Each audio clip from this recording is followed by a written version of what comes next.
हम ईवा को देखते हैं। ईवा एक प्रिंसेस है जिसे एक आदमी राजा शोरोन की कहानी सुनाता है। उनके पास एक जादुई ताज था जिससे वो कुछ भी कर सकते थे। वो ताज सबकी ख्वाहिशें पूरी करता था और सब उसे पाना चाहते थे। उन्हीं लोगों में था एक जफर नाम का जादूगर जो राजा को मारकर वो ताज लेना चाहता था, लेकिन राजा का जादू इतना ज्यादा ताकतवर था कि जफर राजा को अपने जादू से मार नहीं पाता और ना ही उनका ताज ले पाता है। इसलिए गुस्से में अब वो राजा को श्राप यानी कर्ज दे देता है कि तुम हजारों सालों तक अकेले रहोगे और तुम्हें देखने वाला हर आदमी पत्थर का हो जाएगा। ईवा को इस सब पे यकीन नहीं था। तब उस आदमी ने कहा, नहीं प्रिंसेस, ये सारी बातें सच हैं और राजा शेरोन के जादुई ताज की मदद से आप अपने डैड को भी ठीक कर सकते हैं जो काफी अर्से से बहुत ज्यादा बीमार थे। सीन कट होकर अब हमें एक मार्टिन नामी आदमी को दिखाया जाता है। वो अंधा है, देख नहीं सकता, लेकिन बहुत अच्छा लोहार है। राजा के सभी सिपाहियों के हथियार वो खुद बनाता है। अभी वो हथियार ही बना रहा था कि एक आदमी ने आकर उससे पूछा, क्या राजा किसी जंग की तैयारी कर रहे हैं? तभी मार्टिन की मॉम यहाँ आई और बोली, नहीं, राजा तो बीमार है। राजा का सलाहकार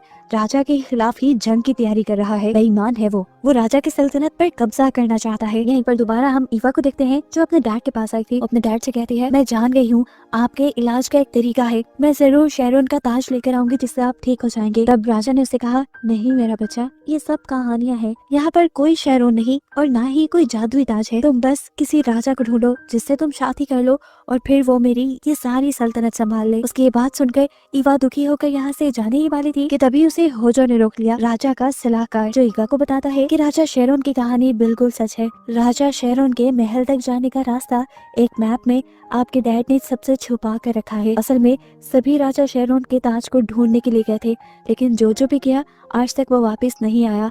इसीलिए अब राजा डरते हैं कि वहाँ कोई न जाए, लेकिन अगर आपके भाई होते तो वो जरूर राजा के लिए ये खतरा मोल ले लेते। ईवा ने उसकी बातों को मान लिया, ये सोचे बगैर कि वो कोई चाल भी चल रहा होगा। रात होने पर ईवा ने राजा के कमरे से नक्शा चुरा लिया और अपने घोड़े पे सवार हो गए यहाँ से बाहर निकल गई राजा शेरोन के ताज को लेने के लिए। बाहर जाने से पहले ईवा ने बहुत बड़ा गाउन पहन लिया था। इस गाउन की वजह से सिपाही ईवा को पहचान नहीं पाए। वो चोर समझ के ईवा को रोकने लगे, लेकिन ईवा अपने घोड़े से सबको धकेलते हुए यहाँ से निकल गई। वो जो ये सब देख रहा था, उसने ईवा को रोका नहीं और उसके यहाँ से जाते ही राजा को जाकर उसने ये खबर दे दी कि ईवा यहाँ से भाग गई है शाही राजा शेरोन का ताज लेने के लिए। ये सुनकर राजा डर गए और राजा ने उसे कहा, जाओ सारे सिपाहियों को भेजो फौरन मेरी बेटी को ढूंढने के लिए। मुझे मेरी बेटी जिंदा सलामत वापस चाहिए। जिस पर होजो बोला, ऐसे तो मुमकिन नहीं, यहाँ मुझे किसी को भी हुक्म देने की अथॉरिटी नहीं है। अगर आप मुझे यहाँ का राजा बनाए तो मैं आपकी बेटी को ढूंढने का काम कर सकता हूँ। राजा जो अपनी बीमारी से पहले ही परेशान थे, अपनी बेटी की जुदाई का गम वो बर्दाश्त नहीं कर सकते थे, इसीलिए उन्होंने तब तक के लिए होजो को बादशाह बना दिया जब तक शहजादी यानी ईवा वापस लौट कर नहीं आती। ये सुनकर होजो बहुत ज्यादा खुश हो गया क्योंकि उसका प्लान सही से काम कर गया था। वैसे भी राजा शेरोन के महल से आज तक कोई वापस नहीं आया था। वो ईवा को तलाश करवाने के लिए भी किसी को नहीं भेजता क्योंकि अब उसे ईवा की जरूरत ही नहीं थी। होजो अब अपने कमरे में जाकर अपने जादुई शीशे में किसी से बात करता है, जिससे उसने बताया कि अब राजा ने मुझे यहाँ का नया राजा बना दिया है। मैं जल्द ही यहाँ की दूसरी सल्तनतों पर भी हमला करके उन सबको भी अपना बना लूंगा और फिर पूरी दुनिया पे राज करूंगा। देखना, राजकुमारी राजा शेरोन के महल जा रही है, वो तुम्हारे करीब से होकर गुजरेगी, उसे कभी वापस आने के लायक न छोड़ना। उनकी ये बात खत्म हो जाती है और दूसरी तरफ हमें दोबारा मार्टिन को दिखाया जाता है जो इस वक्त जंगल में था। अंधा होने के बावजूद भी वो बड़े अच्छे से सारे काम कर रहा था और अब वो एक क्रिसमस ट्री लेकर घर आता है जहाँ उसकी मॉम उसे डांटती भी है, तुम क्यों रोज रोज इतने खतरों में चले जाते हो। तब मार्टिन कहता है, मॉम आप फिक्र ही ना किया करें, मैं सारे काम कर सकता हूँ। बेशक मेरी आंखें नहीं, लेकिन मेरी बाकी सब सेंसेस ज्यादा काम करती हैं। वो क्रिसमस ट्री लेकर आया था क्योंकि आने वाले दिनों में क्रिसमस आने वाला था और वो इस ट्री को खुद सजाना चाहता था। अभी ये लोग बात ही कर रहे थे कि दिखाया गया कि ईवा भी इनके शहर में पहुंच गई। ईवा को अपनी पुरानी तलवार की धार लगवानी थी। जब उसने लोगों से किसी लोहार के बारे में पूछा तो लोग उसे मार्टिन के घर ले गए। मार्टिन उसके करीब जाता है और उससे पूछता है, मैं आपकी क्या मदद कर सकता हूँ। ईवा कहती है, मुझे अपनी तलवार की धार लगवानी है और अपने घोड़े की नाल भी डलवानी है। मार्टिन ने कहा, जब तक मैं ये सब करूँ आप मेरी मॉम के पास ठहर सकती है। ईवा उसकी बात मानते हुए उसके घर का दरवाजा नॉक करने लगी। वो औरत जैसे ही बाहर निकली तो खुशी से हाँप गई। वो ईवा को पहचान गई थी। एक प्रिंसेस को अपने घर देखकर वो इतना कंफ्यूज हो गई कि उसे समझ नहीं आया क्या करे। उसने प्रिंसेस को अपने घर पर बिठाया और अपने घर पर बनी हर चीज उसके सामने रख दी। ये लोग बातें करने लगे। कुछ ही देर में मार्टिन उसकी तेज हुई तलवार उसके पास ले आया और यहाँ बातों ही बातों में ईवा ने इन दोनों को बताया कि वो शेरोन के महल की तरफ जा रही है। ये सुनकर मार्टिन की मॉम बहुत ज्यादा डर गई और बोली, आप इतना खतरा मोल क्यों ले रही हैं? आज तक कोई भी वहाँ से नहीं बच के आया। जिस पर ईवा ने कहा कि मुझे अपने डैड को किसी भी हाल में ठीक करना है और ये खतरनाक कदम अब मुझे उठाना ही होगा। मार्टिन की मॉम जानती थी कि ईवा उसकी बात नहीं मानेगी, तो तब उसने ईवा से कहा कि आप आज रात यहीं पर गुजार लें, रात को इतना खतरनाक सफर ना करें, सुबह होने पर अपना सफर कंटिन्यू कर लीजिएगा। उसके कहने पर ईवा सोने के लिए चली गई और कुछ देर बाद मार्टिन ने अपनी मॉम से कहा, मॉम मैं भी प्रिंसेस ईवा के साथ जाऊंगा। ये सुनकर उसकी मॉम ने कहा, बेवकूफ तो नहीं हो गए, इतने खतरे में मैं तुम्हें नहीं जाने दूंगी। तब मार्टिन ने कहा, मॉम हम प्रिंसेस को भी अकेले जाने तो नहीं दे सकते ना। मार्टिन को जिद करता देखकर उसकी मॉम को कुछ समझ नहीं आई और उन्होंने मार्टिन की चाय में सोने की दवाई मिलाकर उसे पिला दी। सुबह देर से मार्टिन की आंख खुली और जब उसने अपनी मॉम से ईवा के बारे में पूछा तो उसे पता चला कि ईवा तो सुबह होते ही निकल गई थी। मार्टिन को शक हो गया था कि उसकी मॉम ने ही उसके साथ की चाल चली है। अब यहाँ करीब उसे प्रिंसेस की खुशबू आ रही थी। खुशबू का पीछा करते हुए वो एक जगह पर पहुंचा तो वहाँ प्रिंसेस का रुमाल था। वो जब रुमाल पकड़े बैठा था तो तब उसकी मॉम ने कहा, मार्टिन क्या आज तुम्हें कोई काम नहीं करना, ऐसे क्यों बैठे हो? अपनी मॉम की बात सुनते हुए वो लकड़ियां काटने लगा, लेकिन उसे ऐसा एहसास हो रहा था कि जैसे प्रिंसेस का घोड़ा या प्रिंसेस करीब ही है। उसकी सोच बिल्कुल ठीक थी। कुछ ही सेकंड्स में प्रिंसेस का घोड़ा यहाँ आ गया, जिसे देखकर मार्टिन समझ गया कि जरूर प्रिंसेस किसी खतरे में है, तभी घोड़ा अकेला वापस आया है। भागकर वो घर के अंदर गया और उसने कपड़े पहन लिए। उसने प्रिंसेस को बचाने का फैसला कर लिया था। पहले तो उसे उसकी मॉम ने रोकने की कोशिश की, लेकिन फिर उसका अटल फैसला देखते हुए उन्होंने उसकी बचाव के लिए एक कुल्हाड़ी उसे दी और साथ ही उसे खाने का कुछ सामान भी दिया। और फिर मार्टिन चला गया प्रिंसेस को बचाने के लिए। घने जंगलों से होता हुआ आखिर वो उस एरिया में पहुंच ही गया था जहाँ से आगे वो लंबी पहाड़ियाँ शुरू होती थी, जिसके पीछे था शेरोन का महल। ये घोड़ा अब आगे नहीं जा रहा था। तब उसे अपनी मॉम की बात याद आई कि वो जगह इतनी खतरनाक है कि वहाँ जानवर भी जाने से डरते हैं। अब वो समझ गया था कि ये घोड़ा आगे नहीं जाएगा, आगे का सफर उसे अकेला ही तय करना पड़ेगा। अपनी कुल्हाड़ी से रास्तों को जांचते हुए वो एक दरवाजे तक पहुंचा, जिसके अंदर की तरफ एक छोटी सी सड़क और एक और दरवाजा था। वो दरवाजा शेरोन की शक्ल का बना हुआ था और शेरोन की मूर्ति के कान में एक गॉब्लिन यानी एक बोना बैठा था, जो मार्टिन को देखते ही समझ आता है कि मार्टिन अंधा है और उसे बेवकूफ बनाने के लिए बोलता है, मैं यहाँ का गार्ड हूँ, तुम मुझे कुछ दिए बगैर यहाँ से आगे नहीं जा सकते। मार्टिन कंफ्यूज हो गया और बोला, मैं तो एक आम सा लोहार हूँ, मेरे पास तुम्हें देने के लिए कोई सिक्का नहीं। तब गॉब्लिन ने पूछा, तुम्हारे इस बैग में क्या है? वो बोला, बस खाने पीने की चीजें। जिसे देखकर गॉब्लिन के मुंह में पानी आ गया। एक बन मार्टिन अब थोड़ी दूरी पे रख देता है ताकि उसे गार्ड उठा ले। उसे नहीं पता था कि ये गॉब्लिन है। गॉब्लिन ने जब ये बन टेस्ट किया तो उसे बहुत मजे का लगा और लालच में वो अब मार्टिन के बैग में घुसने लगा। आवाज से मार्टिन समझ गया कि यहाँ पे कोई है और उसने जल्दी से गॉब्लिन को पकड़ भी लिया। इतने छोटे से को पकड़कर वो हैरान था। मार्टिन ने उसे कहा, इतने छोटे हो, कितना बड़ा झूठ बोल लेते हो और चोरियां भी कर लेते हो। तब गॉब्लिन ने कहा, असल में मुझे बहुत भूख लगती है और जंगल में कई दिनों तक खाने को नहीं मिलता, इतना अच्छा खाना है कैसे छोड़ दूं? ये सुनकर मार्टिन हंसा और मार्टिन ने उसे एक और बन दे दिया। खुश होकर गॉब्लिन ने भी उसकी मदद करने का फैसला किया और उसे बताया, मैं जानता हूँ तुम प्रिंसेस को ढूंढते हुए यहाँ आए हो, रास्ते में चलते हुए तुम्हें एक विच यानी एक डाइन मिलेगी, वो तुम्हारी मदद करेगी और तुम्हें प्रिंसेस तक पहुंचने में आसानी हो जाएगी। लेकिन हाँ, याद रखना उस विच के चुंगल में ना फंस जाना और अगर विच तुम्हें अपने घर ले गई तो उसकी बिल्ली को जरूर अपने साथ ले लेना। उसकी ये बातें सुनने के बाद मार्टिन अब अपने सफर को कंटिन्यू कर देता है और हम देखते हैं कि गॉब्लिन अभी भी उसका पीछा कर रहा था, सिर्फ उसके खाने के लिए। चलते हुए मार्टिन के रास्ते में आ जाती है एक नदी, जिसका अंदाजा उसे अपनी कुल्हाड़ी से हुआ था।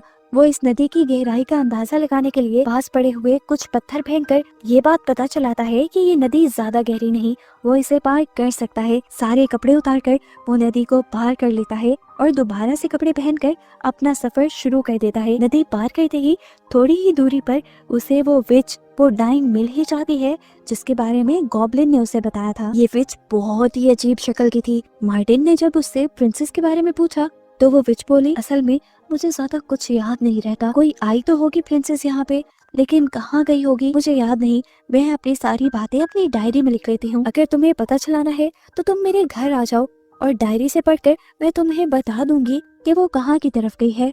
भोला मार्टिन उसकी चिकनी चुपड़ी बातों में आता हुआ उसके घर चला गया। विच ने जाकर उसे एक स्टूल पर बैठा दिया और दिल ही दिल में सोचा, आज तो इस अंधे का गोश्त खाने को मिलेगा। वो मार्टिन को ट्रैप करने के लिए दूध में बेहोशी की दवाई मिलाकर मार्टिन को दे देती है। मार्टिन जैसे ही ये सुनता है तो उसे गड़बड़ महसूस हो जाती है और गॉब्लिन की सारी बातें भी याद आ जाती हैं कि गॉब्लिन ने कहा था इस बुढ़िया से होशियार रहना। अब उसने अपना दिमाग लगाया और विच से बोला कि मुझे बाहर से आवाजें आ रही हैं, शायद बाहर तुम्हें कोई बुला रहा है। विच भागती हुई बड़ी तेजी से बाहर गई कि आज तो एक और शिकार भी मिल गया। उतने में ही पीछे से मार्टिन ने विच के दूध के साथ अपना दूध बदल दिया और जब विच वापस आई तो वो बोली, बाहर तो कोई भी नहीं था, तुम्हें वहम हुआ होगा, चलो जल्दी से शाबाश अब दूध पी लो। मार्टिन ने भी दूध पी लिया और फिर बेहोशी का नाटक करने लगा क्योंकि वो जानता था कि ऐसे विच नहीं मानेगी। विच अब खुशी खुशी आग जलाने लगी कि वो मार्टिन को पका लेगी, लेकिन इतने में खुद ही बेहोश हो गई। उसे जब होश आया तो मार्टिन ने उसे उबलते हुए पानी के ऊपर लटकाया हुआ था। वो बोला, बताओ मुझे प्रिंसेस के बारे में, नहीं तो मैं तुम्हारा अभी सूप बना दूंगा। विच डर गई और उसने सच सच मार्टिन को बता दिया कि प्रिंसेस किस रास्ते पर गई थी। इसके बाद वो विच बोली, मुझे नीचे तो उतारो, लेकिन मार्टिन उसे उतारे बगैर वहाँ से चल पड़ा। मार्टिन अब आगे की तरफ बढ़ने लगा। रास्ते में मुश्किलें अब बढ़ती जा रही थी। ये पहाड़ियाँ तो हर कदम पे मुश्किलें लेकर आ रही थी। एक तो ऊंचाई में ये पहाड़ी थी। मार्टिन को ऊपर की तरफ चढ़ते हुए बहुत मसला हो रहा था।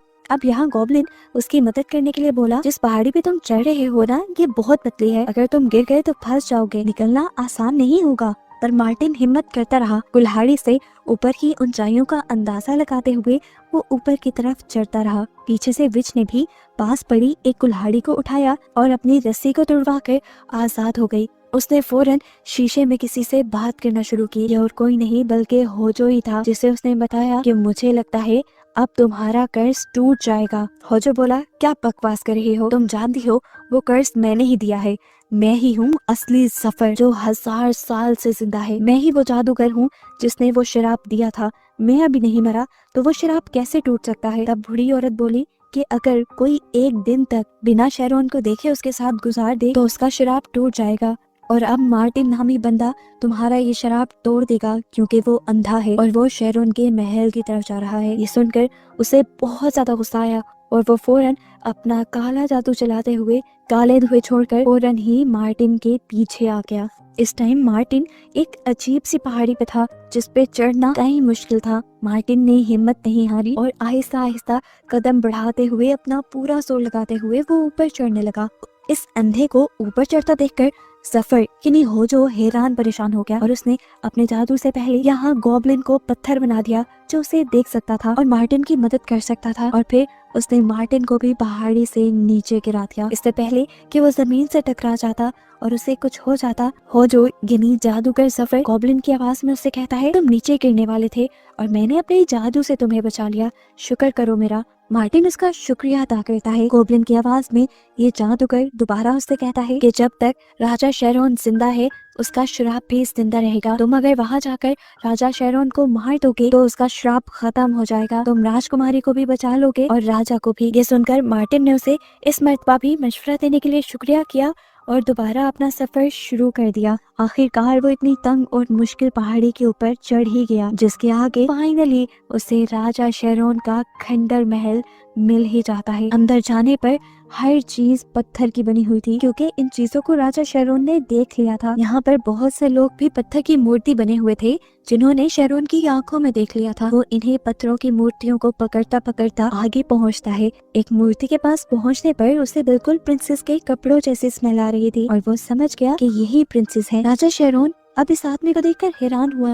वो कई मर्तबा राजा शेरोन की तरफ मुंह कर चुका था और राजा उसे देख भी चुका था, लेकिन फिर भी वो पत्थर का नहीं बना। दुखी शेरोन हैरान होकर उससे पूछता है, तुम पत्थर के क्यों नहीं बने अभी तक? मार्टिन बताता है, क्योंकि मैं अंधा हूँ तो मैं देख नहीं सकता। मैं यहाँ पर तुम्हारा श्राप तोड़ने के लिए आया। शेरोन भी 1000 साल से इस तन्हा लाइफ से तंग आ चुका था। उसने मार्टिन से पूछा, तुम्हारे पास कौन सा रास्ता है श्राप तोड़ने का? तब मार्टिन ने बताया कि मुझे एक गॉब्लिन से पता चला है कि आपको अगर मार दिया जाए तो आपका श्राप टूट जाएगा। अपनी जिंदगी से तंग शेरोन ने उसके सामने घुटने टेक दिए और उसे कहा, मार तो मुझे, अगर इसमें ही सबकी भलाई है तो मार दो। मैंने आज तक किसी के साथ कुछ बुरा नहीं किया, लेकिन फिर भी अगर इस चीज की मुझे सजा मिलती है तो दो मुझे सजा। मार्टिन ने उसे मारने के लिए कुल्हाड़ी उठा भी ली, लेकिन उसे शेरोन को मारना अच्छा नहीं लगा। उसने शेरोन से कहा, आपने आज तक किसी को नहीं मारा, कोई जुल्म नहीं किया, तो आपको ये सजा क्यों मिले? ये सब सुनते हुए अब अचानक से जादूगर जफर इनके सामने आ जाता है। वो मार्टिन से कहता है, तुमने इसे मारा नहीं, मेरा सारा प्लान तुमने चौपट कर दिया, अब देखना मैं तुम्हें बताता हूँ। वो अपने काले जादू से मार्टिन को उठाकर नीचे पटक देता है। मार्टिन इस मर्तबा खड़ा हो जाता है और बोलता है, मैं उस टाइम समझ गया था कि वो गॉब्लिन नहीं कोई और ही बोल रहा है। शुक्र करो मैंने राजा को मारा नहीं, वरना मेरे हाथ से बहुत बड़ा जुर्म हो जाता। उसकी ये बातें सुनकर जादूगर को एक और मर्तबा गुस्सा आया और उसने मार्टिन को अपने काले जादू में जकड़ लिया। जब मार्टिन बिल्कुल मरने के करीब था तो जादूगर ने उसे दोबारा जमीन पर फेंक दिया और बोला कि मैं तुम्हें तड़पा तड़पा कर मारूंगा। तड़पते हुए मार्टिन के पास शेरोन ने उसकी ही कुल्हाड़ी फेंकी। कुल्हाड़ी को अपने पाँव के पास लगते ही मार्टिन समझ गया कि उसे क्या करना है। यहाँ जादूगर भी एक ही बार में अब मार्टिन को मारने की तैयारी कर रहा था और ये बात उसने मार्टिन से कह भी दी इससे पहले कि वो अपना जादू करता और मार्टिन को मार देता। एकदम से मार्टिन कुल्हाड़ी उठाकर घुमाते हुए उसके सीने में फेंक देता है, जिससे जफर का काला जादू यहीं पर भस्म होने लग जाता है। इसके बाद करीब जाकर मार्टिन उसके सीने से जैसे ही कुल्हाड़ी निकालता है तो जादूगर मर जाता है और काला धुआं चारों तरफ फैल जाता है। उसकी बॉडी भी काले धुएं में मिल जाती है और यहाँ पर एक छोटा सा चूहा रह जाता है जो यहाँ से भागने की कोशिश कर रहा था। लेकिन तभी मार्टिन की बिल्ली जो मार्टिन विच के घर से लेकर आया था वो उस चूहे को पकड़कर खा जाती है और ऐसे सफर का सारा किस्सा तमाम हो जाता है। राजा शेरोन के ऊपर से उसका श्राप यानी कर्ज भी टूट जाता है और यहाँ पत्थर के सभी बने लोग भी आजाद हो जाते हैं, नॉर्मल हो जाते हैं। मार्टिन की ये बहादुरी देखकर शेरोन बहुत खुश था। 1000 साल बाद वो आजाद हुआ था और इसकी वजह सिर्फ मार्टिन की बहादुरी थी। उसने मार्टिन से पूछा, बताओ तुम्हारी क्या ख्वाहिश है, मैं अभी पूरी कर देता हूँ। मार्टिन बोला, मैं सिर्फ यहाँ प्रिंसेस ईवा को बचाने आया था, इसके अलावा कुछ नहीं। शेरोन को उसकी खुददारी भी पसंद आई और वो बोला, मैं जानता हूँ तुम खुद कुछ नहीं मांगोगे, लेकिन मुझे पता है इस टाइम तुम्हें किस चीज की सबसे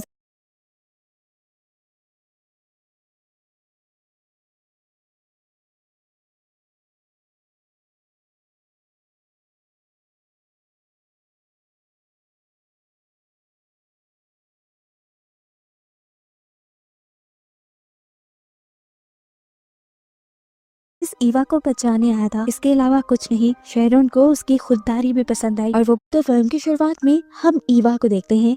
ईवा एक प्रिंसेस है जिसे एक आदमी राजा शोरोन की कहानी सुनाता है। उनके पास एक जादुई ताज था जिससे वो कुछ भी कर सकते थे। वो ताज सबकी ख्वाहिशें पूरी करता था और सब उसे पाना चाहते थे। उन्हीं लोगों में था एक जफर नाम का जादूगर जो राजा को मारकर वो ताज लेना चाहता था, लेकिन राजा का जादू इतना ज्यादा ताकतवर था कि जफर राजा को अपने जादू से मार नहीं पाता और ना ही उनका ताज ले पाता है। इसलिए गुस्से में अब वो राजा को श्राप यानी कर्ज दे देता है कि तुम हजारों सालों तक अकेले रहोगे और तुम्हें देखने वाला हर आदमी पत्थर का हो जाएगा। ईवा को इस सब पे यकीन नहीं था। तब उस आदमी ने कहा, नहीं प्रिंसेस, ये सारी बातें सच हैं और राजा शेरोन के जादुई ताज की मदद से आप अपने डैड को भी ठीक कर सकते हैं जो काफी अर्से से बहुत ज्यादा बीमार थे। सीन कट होकर अब हमें एक मार्टिन नामी आदमी को दिखाया जाता है। वो अंधा है, देख नहीं सकता, लेकिन बहुत अच्छा लोहार है। राजा के सभी सिपाहियों के हथियार वो खुद बनाता है। अभी वो हथियार ही बना रहा था कि एक आदमी ने आकर उससे पूछा, क्या राजा किसी जंग की तैयारी कर रहे हैं? तभी मार्टिन की मॉम यहाँ आई और बोली, नहीं, राजा तो बीमार है। राजा का सलाहकार राजा के खिलाफ ही जंग की तैयारी कर रहा है। बेईमान है वो राजा की सल्तनत पर कब्जा करना चाहता है। यहीं पर दोबारा हम ईवा को देखते हैं जो अपने डैड के पास आई थी। अपने डैड से कहती है, मैं जान गई हूँ आपके इलाज का एक तरीका है, मैं जरूर शेरोन का ताज लेकर आऊंगी जिससे आप ठीक हो जाएंगे। तब राजा ने उसे कहा, नहीं मेरा बच्चा, ये सब कहानियां हैं, यहाँ पर कोई शेरोन नहीं और ना ही कोई जादुई ताज है। तुम बस किसी राजा को ढूंढो जिससे तुम शादी कर लो और फिर वो मेरी ये सारी सल्तनत संभाल ले। उसकी ये बात सुनकर ईवा दुखी होकर यहाँ से जाने ही वाली थी कि तभी उसे होजो ने रोक लिया, राजा का सलाहकार, जो ईवा को बताता है कि राजा शेरोन की कहानी बिल्कुल सच है। राजा शेरोन के महल तक जाने का रास्ता एक मैप में आपके डैड ने सबसे छुपा कर रखा है। असल में सभी राजा शेरोन के ताज को ढूंढने के लिए गए थे, लेकिन जो भी किया आज तक वो वापस नहीं आया। इसीलिए आप राजा डरते हैं कि वहाँ कोई न जाए, लेकिन अगर आपके भाई होते तो वो जरूर राजा के लिए ये खतरा मोल ले लेते। ईवा ने उसकी बातों को मान लिया, ये सोचे बगैर कि वो कोई चाल भी चल रहा होगा। रात होने पर ईवा ने राजा के कमरे से नक्शा चुरा लिया और अपने घोड़े पे सवार होकर यहाँ से बाहर निकल गई राजा शेरोन के ताज को लेने के लिए। बाहर जाने से पहले ईवा ने बहुत बड़ा गाउन पहन लिया था। इस गाउन की वजह से सिपाही ईवा को पहचान नहीं पाए। वो चोर समझ के ईवा को रोकने लगे, लेकिन ईवा अपने घोड़े से सबको धकेलते हुए यहाँ से निकल गई। होजो ये सब देख रहा था, उसने ईवा को रोका नहीं और उसके यहाँ से जाते ही राजा को जाकर उसने ये खबर दे दी कि ईवा यहाँ से भाग गई है शाही राजा शेरोन का ताज लेने के लिए। ये सुनकर राजा डर गए और राजा ने उसे कहा, जाओ सारे सिपाहियों को भेजो फौरन मेरी बेटी को ढूंढने के लिए। मुझे मेरी बेटी जिंदा सलामत वापस चाहिए। जिस पर होजो बोला, ऐसे तो मुमकिन नहीं, यहाँ मुझे किसी को भी हुक्म देने की अथॉरिटी नहीं है। अगर आप मुझे यहाँ का राजा बनाए तो मैं आपकी बेटी को ढूंढने का काम कर सकता हूँ। राजा जो अपनी बीमारी से पहले ही परेशान थे, अपनी बेटी की जुदाई का गम वो बर्दाश्त नहीं कर सकते थे, इसीलिए उन्होंने तब तक के लिए होजो को बादशाह बना दिया जब तक शहजादी यानी ईवा वापस लौट कर नहीं आती। ये सुनकर होजो बहुत ज्यादा खुश हो गया क्योंकि उसका प्लान सही से काम कर गया था। वैसे भी राजा शेरोन के महल से आज तक कोई वापस नहीं आया था। वो ईवा को तलाश करवाने के लिए भी किसी को नहीं भेजता क्योंकि अब उसे ईवा की जरूरत ही नहीं थी। होजो अब अपने कमरे में जाकर अपने जादुई शीशे में किसी से बात करता है, जिससे उसने बताया कि अब राजा ने मुझे यहाँ का नया राजा बना दिया है। मैं जल्द ही यहाँ की दूसरी सल्तनतों पर भी हमला करके उन सबको भी अपना बना लूंगा और फिर पूरी दुनिया पे राज करूंगा। देखना, राजकुमारी राजा शेरोन के महल जा रही है, वो तुम्हारे करीब से होकर गुजरेगी, उसे कभी वापस आने की लायक न छोड़ना। उनकी ये बात खत्म हो जाती है और दूसरी तरफ हमें दोबारा मार्टिन को दिखाया जाता है, जो इस वक्त जंगल में था। अंधा होने के बावजूद भी वो बड़े अच्छे से सारे काम कर रहा था और अब वो एक क्रिसमस ट्री लेकर घर आता है, जहाँ उसकी मॉम उसे डांटती भी है, तुम क्यों रोज रोज इतने खतरों में चले जाते हो। तब मार्टिन कहता है, मॉम आप फिक्र ही ना किया करें, मैं सारे काम कर सकता हूँ। बेशक मेरी आंखें नहीं, लेकिन मेरी बाकी सब सेंसेस ज्यादा काम करती है। वो क्रिसमस ट्री लेकर आया था क्योंकि आने वाले दिनों में क्रिसमस आने वाला था और वो इस ट्री को खुद सजाना चाहता था। अभी ये लोग बात ही कर रहे थे कि दिखाया गया कि ईवा भी इनके शहर में पहुंच गई। ईवा को अपनी पुरानी तलवार की धार लगवानी थी। जब उसने लोगों से किसी लोहार के बारे में पूछा तो लोग उसे मार्टिन के घर ले गए। मार्टिन उसके करीब जाता है और उससे पूछता है, मैं आपकी क्या मदद कर सकता हूँ। ईवा कहती है, मुझे अपनी तलवार की धार लगवानी है और अपने घोड़े की नाल भी डलवानी है। मार्टिन ने कहा, जब तक मैं ये सब करूँ आप मेरी मॉम के पास ठहर सकती है। ईवा उसकी बात मानते हुए उसके घर का दरवाजा नॉक करने लगी। वो औरत जैसे ही बाहर निकली तो खुशी से हाँप गई। वो ईवा को पहचान गई थी। एक प्रिंसेस को अपने घर देखकर वो इतना कंफ्यूज हो गई कि उसे समझ नहीं आया क्या करे। उसने प्रिंसेस को अपने घर पर बिठाया और अपने घर पर बनी हर चीज उसके सामने रख दी। ये लोग बातें करने लगे। कुछ ही देर में मार्टिन उसकी तेज हुई तलवार उसके पास ले आया और यहाँ बातों ही बातों में ईवा ने इन दोनों को बताया कि वो शेरोन के महल की तरफ जा रही है। ये सुनकर मार्टिन की मॉम बहुत ज्यादा डर गई और बोली, आप इतना खतरा मोल क्यों ले रही हैं? आज तक कोई भी वहाँ से नहीं बच के आया। जिस पर ईवा ने कहा कि मुझे अपने डैड को किसी भी हाल में ठीक करना है और ये खतरनाक कदम अब मुझे उठाना ही होगा। मार्टिन की मॉम जानती थी कि ईवा उसकी बात नहीं मानेगी, तो तब उसने ईवा से कहा कि आप आज रात यहीं पर गुजार लें। रात को वो इतना खतरनाक सफर ना करें, सुबह होने पर अपना सफर कंटिन्यू कर लीजिएगा। उसके कहने पर ईवा सोने के लिए चली गई और कुछ देर बाद मार्टिन ने अपनी मॉम से कहा, मॉम मैं भी प्रिंसेस ईवा के साथ जाऊंगा। ये सुनकर उसकी मॉम ने कहा, बेवकूफ तो नहीं हो गए, इतने खतरे में मैं तुम्हें नहीं जाने दूंगी। तब मार्टिन ने कहा, मॉम हम प्रिंसेस को भी अकेले जाने तो नहीं दे सकते ना। मार्टिन को जिद करता देखकर उसकी मॉम को कुछ समझ नहीं आई और उन्होंने मार्टिन की चाय में सोने की दवाई मिलाकर उसे पिला दी। सुबह देर से मार्टिन की आंख खुली और जब उसने अपनी मॉम से ईवा के बारे में पूछा तो उसे पता चला कि ईवा तो सुबह होते ही निकल गई थी। मार्टिन को शक हो गया था कि उसकी मॉम ने ही उसके साथ की चाल चली है। अब यहाँ करीब उसे प्रिंसेस की खुशबू आ रही थी। खुशबू का पीछा करते हुए वो एक जगह पर पहुंचा तो वहाँ प्रिंसेस का रुमाल था। वो जब रुमाल पकड़े बैठा था तो तब उसकी मॉम ने कहा, मार्टिन क्या आज तुम्हें कोई काम नहीं करना? ऐसे क्यों बैठे हो? अपनी मॉम की बात सुनते हुए वो लकड़ियाँ काटने लगा, लेकिन उसे ऐसा एहसास हो रहा था कि जैसे प्रिंसेस का घोड़ा या प्रिंसेस करीब ही है। उसकी सोच बिल्कुल ठीक थी। कुछ ही सेकंड्स में प्रिंसेस का घोड़ा यहाँ आ गया, जिसे देखकर मार्टिन समझ गया कि जरूर प्रिंसेस किसी खतरे में है, तभी घोड़ा अकेला वापस आया है।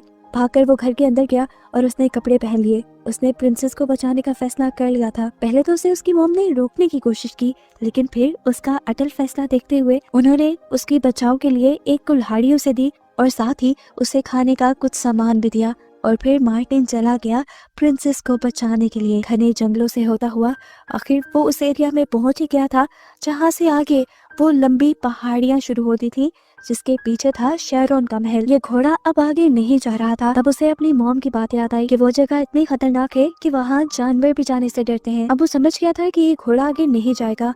आगे का सफर उसे अकेला ही तय करना पड़ेगा। अपनी कुल्हाड़ी से रास्तों को जांचते हुए वो एक दरवाजे तक पहुंचा, जिसके अंदर की तरफ एक छोटी सी सड़क और एक और दरवाजा था। वो दरवाजा शेरोन की शक्ल का बना हुआ था और शेरोन की मूर्ति के कान में एक गॉब्लिन यानी एक बोना बैठा था, जो मार्टिन को देखते ही समझ आता है कि मार्टिन अंधा है और उसे बेवकूफ बनाने के लिए बोलता है, मैं यहाँ का गार्ड हूँ, तुम मुझे कुछ दिए बगैर यहाँ से आगे नहीं जा सकते। मार्टिन कंफ्यूज हो गया और बोला, मैं तो एक आम सा लोहार हूँ, मेरे पास तुम्हें देने के लिए कोई सिक्का नहीं। तब गॉब्लिन ने पूछा, तुम्हारे इस बैग में क्या है? वो बोला, बस खाने पीने की चीजें। जिसे देखकर गॉब्लिन के मुंह में पानी आ गया। एक बन मार्टिन अब थोड़ी दूरी पे रख देता है ताकि उसे गार्ड उठा ले। उसे नहीं पता था कि ये गॉब्लिन है। गॉब्लिन ने जब ये बन टेस्ट किया तो उसे बहुत मजे का लगा और लालच में वो अब मार्टिन के बैग में घुसने लगा। आवाजों से मार्टिन समझ गया कि यहाँ पे कोई है और उसने जल्दी से गॉब्लिन को पकड़ भी लिया।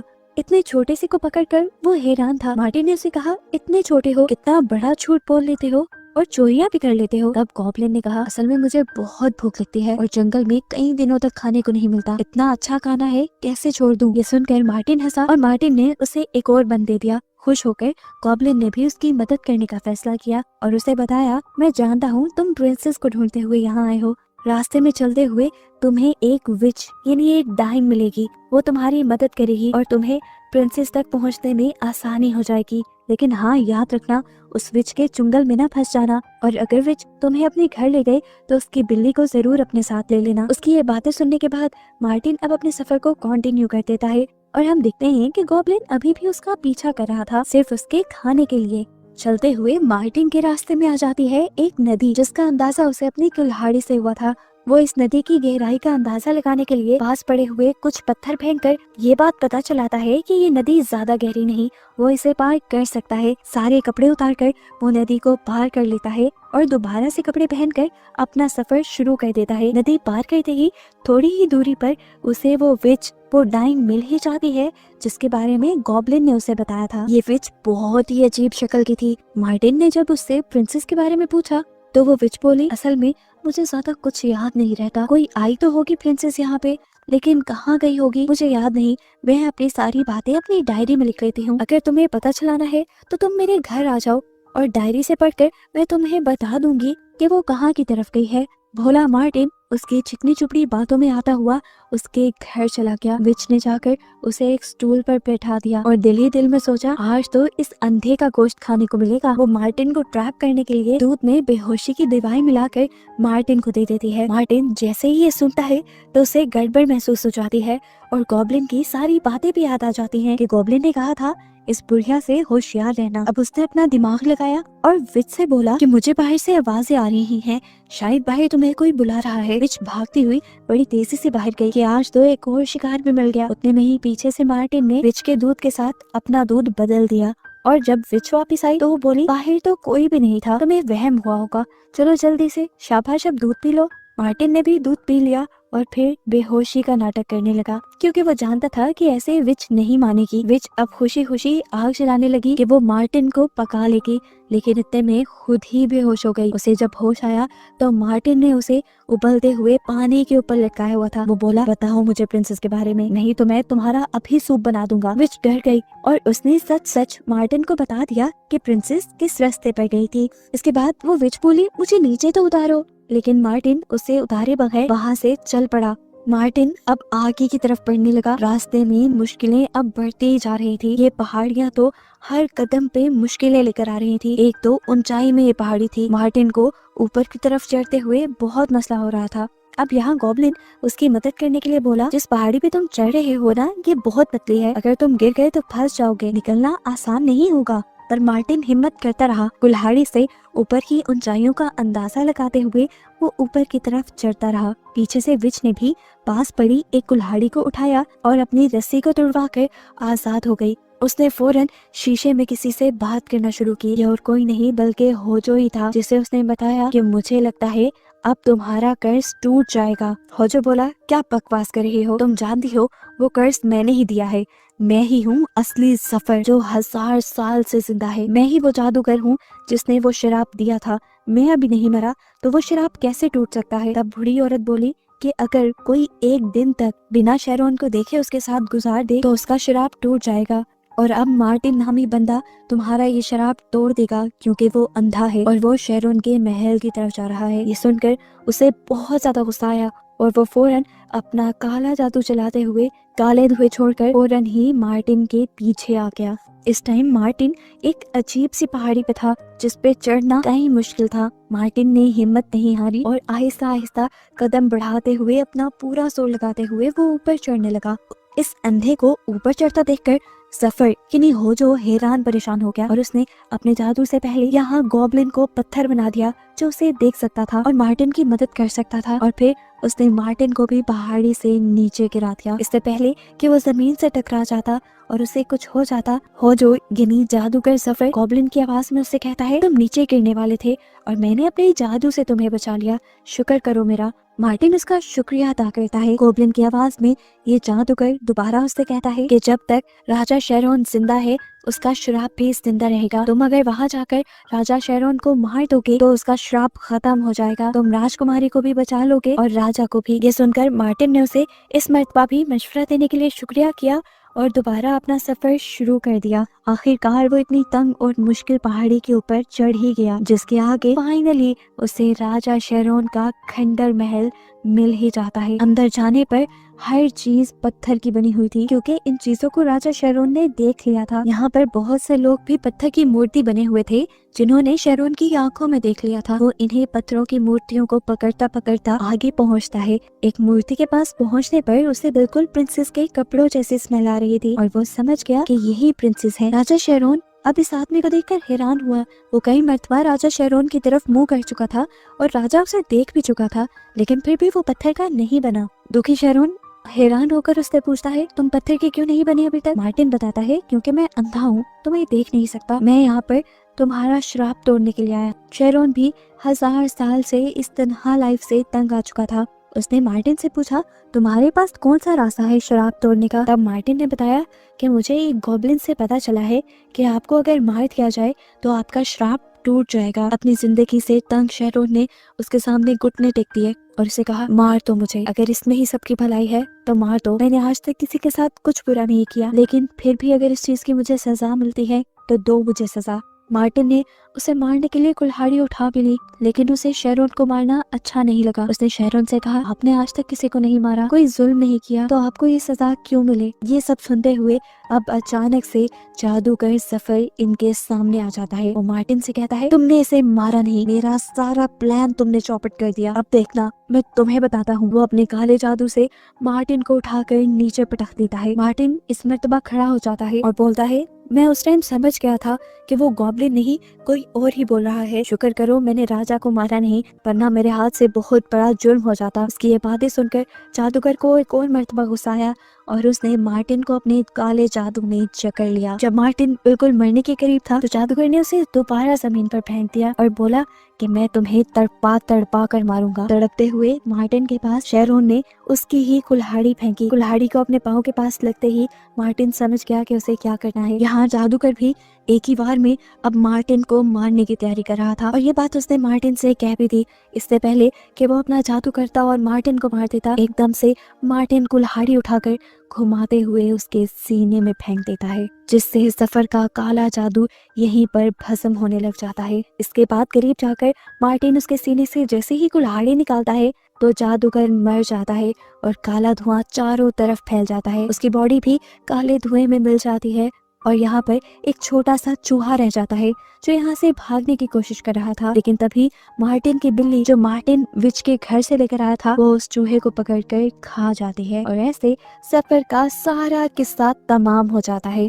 राजा शेरोन के ऊपर से उसका श्राप यानी कर्ज भी टूट जाता है और यहाँ पत्थर के सभी बने लोग भी आजाद हो जाते हैं, नॉर्मल हो जाते हैं। मार्टिन की ये बहादुरी देखकर शेरोन बहुत खुश था। 1000 साल बाद वो आजाद हुआ था और इसकी वजह सिर्फ मार्टिन की बहादुरी थी। उसने मार्टिन से पूछा, बताओ तुम्हारी क्या ख्वाहिश है, मैं अभी पूरी कर देता हूँ। मार्टिन बोला, मैं सिर्फ यहाँ प्रिंसेस ईवा को बचाने आया था, इसके अलावा कुछ नहीं। शेरोन को उसकी खुददारी भी पसंद आई और वो बोला, मैं जानता हूँ तुम खुद कुछ नहीं मांगोगे, लेकिन मुझे पता है इस टाइम तुम्हें किस चीज की सबसे ज्यादा जरूरत है। वो यहाँ मार्टिन को उसकी आंखों की रोशनी दे देता है। मार्टिन पहली मर्तबा ये सारी दुनिया देख रहा था और बहुत ज्यादा खुश था। ये लोग अब जाने ही वाले थे, लेकिन तभी शेरोन ने उसे कहा, रुको, मैं अब बूढ़ा हो गया हूँ, जल्द ही मर जाऊंगा, मेरी सल्तनत अकेली रह जाएगी, इसीलिए आज से मैं तुम्हें और प्रिंसेस ईवा को यहाँ का राजा और रानी बनाता हूँ, अपनी सल्तनत तुम्हारे हाथ में देता हूँ। ये फैसला सुनकर सभी बहुत ज्यादा खुश हो जाते हैं